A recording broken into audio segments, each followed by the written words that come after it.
વાંકાનેર નગરપાલિકા દ્વારા શહેરમાં 8 ગાર્બેજ વોર્નેબલ પોઈન્ટની સફાઈ કરી બેસવાલાયક સ્થળમાં પરિવર્તિત કરાયા.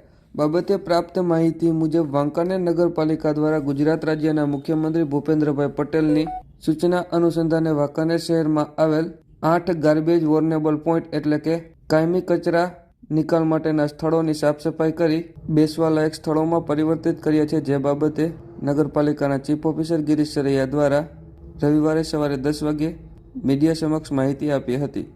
વાંકાનેર શહેરની અંદર જીવીપી એટલે ગાર્બેજ વલ્નરેબલ પોઈન્ટ હતા એ રિમૂવ કરવાની કામગીરી નગરપાલિકા દ્વારા કરવામાં આવી છે. જે માનનીય મુખ્યમંત્રી શ્રી ભૂપેન્દ્રભાઈ પટેલ સાહેબ દ્વારા શહેરોની અંદર આ પ્રકારના જે કચરાના ઢગલાઓ હોય કાયમી ત્યાં નિકાલ કરી અને એને સુશોભન કરવાની એક દરેક નગરપાલિકાઓ પાસે દરખાસ્ત મંગાવી હતી. અને એ પૈકી નગરપાલિકા વાંકાનેરે પણ કુલ 8 જીવીપી નક્કી કર્યા હતા. અને જીવીપીમાં અત્યારે અમે 2 જીવીપી દૂર કરી અને ત્યાં પેવર બ્લોક, પેઇન્ટિંગ, બેન્ચીસ અને સીસીટીવી કેમેરા લગાવવામાં આવશે. આવી રીતે બીજા પણ દૂર કરવામાં આવશે.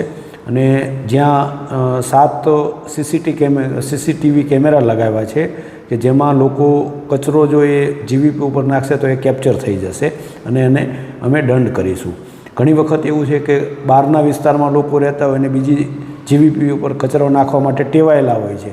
તો આવા પ્રકારના લોકો કેપ્ચર કરવા માટે અમે એના ફોટા છે એ પ્રસિદ્ધ કરશું. અને જે લોકો એની માહિતી આપશે એની માહિતી ગુપ્ત રાખવામાં આવશે અને માહિતી આપનારને અમે 1100 રૂપિયા ઇનામ આપીશું. અને જે કચરો ફેંકનાર છે એના ઉપર 5000 રૂપિયા દંડ લઈશું. સાથે સાથે શહેરની અંદર સોલિડ વેસ્ટ મેનેજમેન્ટ રૂલ્સ 2018 અન્વયે અલગ અલગ પ્રકારની પ્રવૃત્તિઓ માટે લોકોના દંડની કાર્યવાહી પણ કરવાની રહે છે. તો એ પણ અમે જાહેરમાં કઈ પ્રવૃત્તિ નાગરિકો કરશે તો એને દંડ થશે જે ગંદકી બાબતની, તો એની પણ કાર્યવાહી ચાલુ કરવામાં આવશે.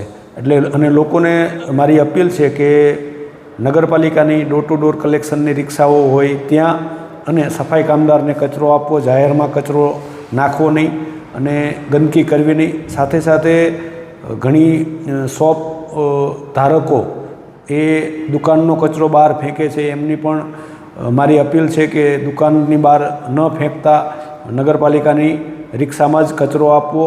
અને જાહેરમાં જે લોકો ખાણીપીણી બજારવાળા હોય છે એનું બગડેલું પાણીને જે રોડ ઉપર ઢોળે છે એમના વિરુદ્ધ પણ સખત કાર્યવાહી ટૂંક સમયમાં ચાલુ કરવામાં આવશે. એટલે શહેરની જે સ્વચ્છતા બાબતમાં લોકો નગરપાલિકાને સહકાર આપે એવી અપીલ કરું છું.